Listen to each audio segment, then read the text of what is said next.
Hi കൂട്ടുകാരെ, പുതിയൊരു വീഡിയോയിലേക്ക് എല്ലാവർക്കും സ്വാഗതം. അങ്ങനെ അനൂപ് നൂർജഹാനെ കാണാൻ എത്തിയിരിക്കുകയാണ്. നൂർജഹാനോട് പറയാണ്, നൂർജഹാൻ നീ ഒന്ന് ഇറങ്ങി വാ. എന്താ അനൂപ്, നിനക്ക് ഇത്ര ബോധമില്ലാത്ത? ഇവിടെ അവരെല്ലാവരും ഉണ്ട്, അവരെല്ലാവരും ആ ബാക്ക് വശത്ത് ഇരിക്കുന്നുണ്ട്, പ്രശ്നമാവും. അവരുടെ ഗുണ്ടകളുണ്ട്, നിസാർക്കാരുടെ ഗുണ്ടകൾ ഒത്തിരി പേരുണ്ട്. അനൂപ് നീ പോ, ദയവ് ചെയ്ത് നീ പോ. ഇത് തീക്കളിയാണ്, തീക്കൊള്ളി കൊണ്ട് കളിക്കരുത് എന്ന് പറയുമ്പോൾ, ഞാൻ തീക്കൊള്ളി കൊണ്ട് കളിക്കാൻ തന്നെയാണ് ഞാൻ ഒരുങ്ങിയിരിക്കുന്നത്. ഞാൻ അങ്ങനെ വെറുതെ വിടാൻ ഒരുങ്ങിയിട്ടില്ല. എന്തായാലും നീ എൻ്റെ കൂടെ വരണം എന്ന് പറയുമ്പോൾ, ഇല്ല വരത്തില്ല, ഇതേ ഞാൻ അകത്തോട്ട് കയറി വരണോ? അത് കേൾക്കുന്ന ഉടൻ തന്നെ നൂർജഹാൻ പറയും, എന്തിനാ വെറുതെ പ്രശ്നം ഉണ്ടാക്കുന്ന മോളെ, അല്ല സോറി അനൂപേ, നീ പൊയ്ക്കോളൂ എന്ന് പറയുമ്പോൾ ഉടൻ തന്നെ, മോളെ നീ ഇങ്ങോട്ട് പുറത്തോട്ട് ഇറങ്ങി വന്നില്ലെങ്കിൽ ഞാൻ അകത്തോട്ട് വരും. ഞാൻ എന്തായാലും നിന്നെ ഭദ്രമായി കൊണ്ടു പോകാൻ തന്നെയാണ് വന്നിരിക്കുന്നത് എന്നൊക്കെ ഇങ്ങനെ പറയുമ്പോൾ, ശരി ഞാൻ വരാമെന്ന് പറയാനായിട്ടാ. നിസാർക്കാരുടെ ഗുണ്ടകൾ അവിടെയൊക്കെ ഉണ്ട്, 4 പുറമുണ്ട് എന്ന് പറയുമ്പോൾ, ഞാൻ വരുമ്പോൾ ഒരു ആളെ ഇവിടെ കണ്ടില്ലല്ലോ, പിന്നെ എന്ത് ഗുണ്ടയുണ്ടെന്നാണ് നീ പറയുന്നത്? നീ ഇങ്ങ് വരുന്നുണ്ടോ? ഞാൻ അങ്ങ് വരണോ എന്ന് ചോദിക്കുമ്പോൾ, വേണ്ട ഞാൻ അങ്ങോട്ടേക്ക് വരാമെന്ന് പറഞ്ഞിട്ട് ബാക്ക് വശത്ത് കൂടെ പോവാണ് കേട്ടോ.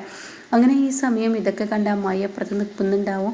അപ്പോൾ ഉടൻ തന്നെ ഇവരുടെ സംസാരം അമ്മായി കേൾക്കുകയാണ്. അപ്പോൾ നൂർജഹാൻ ചെല്ലുമ്പോൾ അനൂപ് പറയണേ, മോളെ നിന്നെ ഞാൻ സ്നേഹിച്ചിട്ടുണ്ടെങ്കിൽ അത് നിന്നെ ഞാൻ സ്വന്തമാക്കാൻ വേണ്ടിയാണ്. നീ എൻ്റെ പെണ്ണാണ്, എൻ്റെ പെണ്ണായി ജീവിക്കാനാണ് ഞാൻ ആഗ്രഹിക്കുന്നത്. ഞാൻ തീക്കൊള്ളി കൊണ്ട് തന്നെ കളിക്കാൻ ഒരുങ്ങിയിരിക്കുകയാണ്. അതുകൊണ്ട് ഞാനൊരു കാര്യം പറയട്ടെ. എന്ത് കാര്യം? നമുക്ക് പെട്ടെന്ന് രജിസ്റ്റർ മാരേജ് നടത്തിയാലോ? അതാവുമ്പോൾ നിനക്ക് ഈ ജീവിതത്തിൽ നിന്ന് രക്ഷപ്പെടാം. അപ്പോൾ നൂർജഹാൻ പറയുന്നുണ്ട്, നിസാർക്കാരുടെ പെണ്ണായി കഴിഞ്ഞാൽ തീർച്ചയായും ഞാൻ മരിക്കത്തേ ഉള്ളൂ. അയാളുടെ പെണ്ണാവാൻ ഒരിക്കലും ഞാൻ ആഗ്രഹിക്കുന്നില്ല. എനിക്ക് ഇഷ്ടപ്പെട്ട വിവാഹമല്ലേ എനിക്ക് കല്യാണം കഴിക്കേണ്ടത്, അല്ലാതെ മറ്റുള്ളവരുടെ ഇഷ്ടത്തിനനുസരിച്ച് എനിക്ക് ജീവിക്കാനൊന്നും പറ്റത്തില്ല എന്ന് പറയുന്നുണ്ട് കേട്ടോ.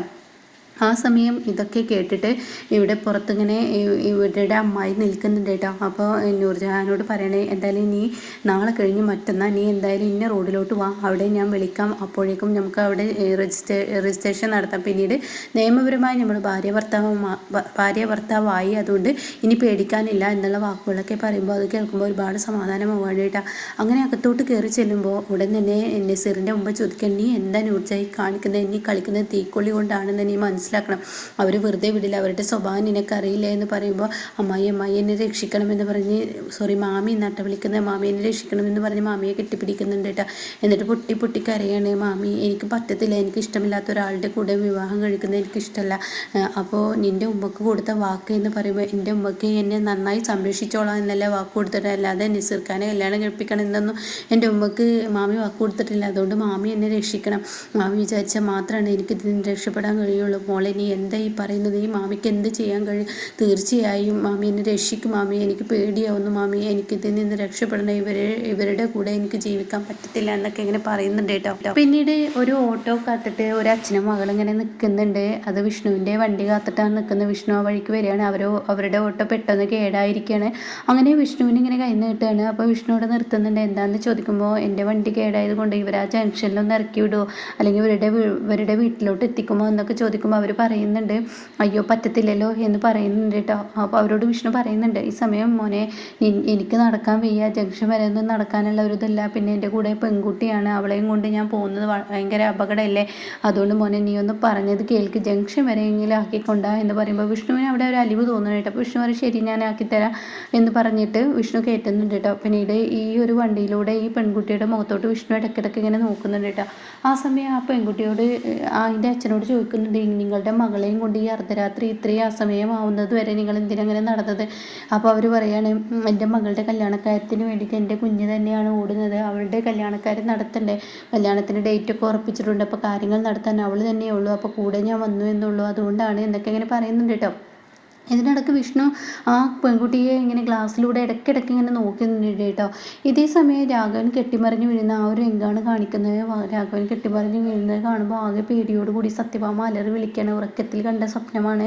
അങ്ങനെ സത്യഭാമയുടെ ഈ വിളി കേട്ടോടെ തന്നെ രാഘവൻ എവിടെയെന്ന് നോക്കുകയാണ്. പക്ഷേ രാഘവനെ അവിടെ എവിടെയും കാണുന്നില്ല. അതോടുകൂടി ആകെ ടെൻഷനായി പോവുകയാണ്. രാഘവൻ എങ്ങോട്ട് പോയി എന്നറിയാൻ വേണ്ടി സത്യഭാമ മുകളിലോട്ട് വരുമ്പോൾ രാഘവൻ കാണാൻ കുറേ പേപ്പറിൽ ഇങ്ങനെ ഒരുപാട് ഒപ്പുകളിൽ ഇട്ട് വെച്ചിരിക്കുന്നത് കേട്ടോ.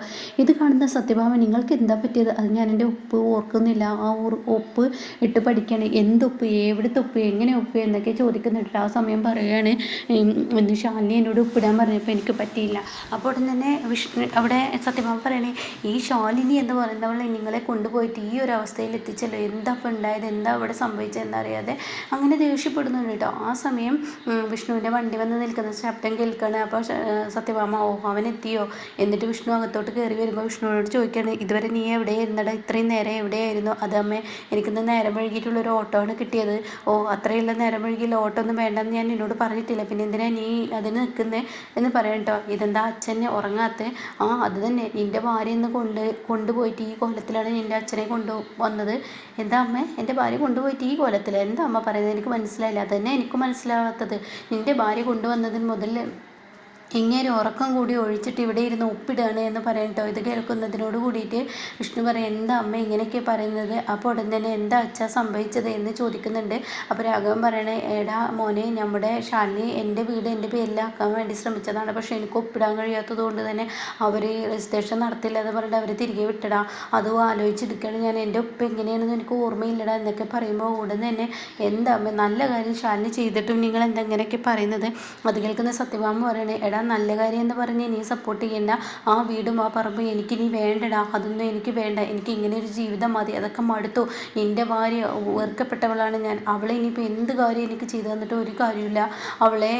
അവളുമായുള്ള ഒരു മുന്നോട്ട് പോക്ക് ഞാനില്ല. നീ ആഗ്രഹിക്കുന്നുണ്ടാവും നീ അവളുമായി ജീവിക്കാമെന്ന്, ആ വീട്ടിലോട്ട് വരാമെന്ന്, എന്നാൽ നടക്കത്തില്ലടാ, നീ പ്രതീക്ഷിക്കണ്ടടാ എന്നൊക്കെ ഇങ്ങനെ പറയുന്നുണ്ട് കേട്ടോ. ആ സമയം വിഷ്ണു കഷ്ടമുണ്ട് ഇവരുടെ കാര്യം, ഇവരോട് എന്ത് തന്നെ പറഞ്ഞിട്ടും കാര്യമില്ല, ഇവർ നീ നേരാവില്ല എന്നുള്ള ഭാവത്തിൽ വിഷ്ണു ഇങ്ങനെ നോക്കാനായിട്ടാ. എന്താ അമ്മ ഇങ്ങനെയൊക്കെ സംസാരിക്കുന്നത്? നിങ്ങളെ സഹായിക്കാനാണ്, നിൻ്റെ സഹായം വേണ്ടടാ, അത് സഹായം എന്ന് പറയുന്നത് നീയുമായി ജീവിക്കാനാണ് എന്ന് നീ ആഗ്രഹിക്കുന്നുണ്ടെങ്കിൽ അത് ഒരിക്കലും നടക്കത്തില്ല എന്ന് പറഞ്ഞ് സത്യഭാമ ദേഷ്യപ്പെടുമ്പോൾ, നീ ഒന്നും ഇടാതിരിക്കുന്നുണ്ട് ഭാമ എന്ന് പറയുമ്പോൾ, അച്ഛ അമ്മയോടൊന്നും പറയണ്ട എന്ന് വിഷ്ണു പറയുന്നു കേട്ടോ. പിന്നീട് ഈ ഓട്ടോയിൽ കയറിയ ആളെയാണ് കാണിക്കുന്നത്. അവരുടെ ഭാര്യ ഇങ്ങനെ കാത്തിരിക്കുകയാണ്. അപ്പോൾ അതിൻ്റെ ഭർത്താവും മകളും കൂടി ഇറങ്ങി വരികയാണ്. നിങ്ങളെന്താ എത്ര നേരം വൈകി? കാണാത്തത് കൊണ്ട് തന്നെ ഞാൻ വല്ലാതെ പേടിച്ചു, അത് ഞങ്ങൾ വരുന്ന വണ്ടി കേടായി, പിന്നീട് ഒരു പയ്യനാണ് വണ്ടിയിൽ കയറ്റിയത്, അങ്ങനെ ഞങ്ങൾ ഇങ്ങോട്ടേക്ക് എത്തി, എന്തായാലും ഭാഗ്യം പോലെ ഒരു കുഴപ്പമില്ലാതെ ഇങ്ങോട്ടേക്ക് എത്താൻ കഴിഞ്ഞു എന്നൊക്കെ പറയണം കേട്ടോ. അപ്പോൾ പോയ കാര്യം എന്തായി, അതൊക്കെ കറക്റ്റായി ശരിയായിട്ടുണ്ട് എന്നൊക്കെ ഇങ്ങനെ പറയുന്നത് കേട്ടോ. അപ്പോൾ ഇതിനിടയ്ക്ക് വിഷ്ണുവിൻ്റെ വണ്ടി ഇങ്ങനെ എടുത്തിട്ട് ഇങ്ങനെ കാണിക്കുന്നുണ്ട്, ആ ഓട്ടോ ഇങ്ങനെ ഇടയ്ക്കിടയ്ക്ക് കാണിക്കുന്നുണ്ട് കേട്ടോ. ഇതേ സമയം ആ ഓട്ടോയിൽ ഒരു പൊതിഞ്ഞു വെച്ചിട്ടുണ്ട്. വിഷ്ണുവിനും ഇതും അറിയില്ല, ആ പെൺകുട്ടി അത് പോയി വാങ്ങിച്ച ആ സ്വർണവും പണവും അതിലാണെന്നുള്ള സത്യം ആ പെൺകുട്ടി കുറച്ച് നിമിഷങ്ങൾക്ക് ശേഷമാണ് അറിയാനിരിക്കുന്നത്. അതോടുകൂടി ഇനി വിഷ്ണുവിനെ ഇറങ്ങുന്ന ആ ഒരു സീനാണ് കേട്ടോ. ഇതേ സമയം നൂർജഹാൻ്റെ ഈ ഒരു നിക്കാഹിന് വേണ്ടിയിട്ട് മാമി ഒപ്പം നിന്ന് കാര്യങ്ങൾ ചെയ്തു കൊടുക്കുകയാണ്. പക്ഷെ അതൊക്കെ പിടിക്കപ്പെടും. എന്തായാലും ഇവിടെ വലിയൊരു തല്ല് തന്നെ ഇനി നടക്കാനുണ്ട് കേട്ടോ. ഇതിൽ ശാലിനിയും മിസ്സിങ്ങും അങ്ങനെയൊക്കെ വരുന്നുണ്ട് കേട്ടോ. അപ്പോൾ എങ്ങനെയൊക്കെ ശാലിനി ശ്രമിച്ചാലും സത്യഭാമ ശാലിനിയെ സ്വീകരിക്കില്ല എന്ന നിലപാടിൽ പോകുമ്പോഴാണ് കേട്ടോ ഇനി സത്യങ്ങൾ പുറത്തോട്ട് വരുന്ന ആ സീന് വരുന്നത്. ഇതിനിടയ്ക്ക് രോഹിത്തിൻ്റെ കൈകളിൽ നിന്നും ആ വീട് തട്ടിയെടുക്കാൻ പല വഴി സുസ്മിത നോക്കും, പക്ഷെ അതൊന്നും നടക്കത്തില്ല. അപ്പോൾ ഇതുപോലെ ഡെയിലി റിവ്യൂസ് കേൾക്കാൻ താല്പര്യമുള്ളവർ ചാനൽ സബ്സ്ക്രൈബ് ചെയ്തിട്ടാൽ ഞാനിടുന്ന വീഡിയോയുടെ നോട്ടിഫിക്കേഷൻ എനിക്ക് ലഭിക്കും കേട്ടോ.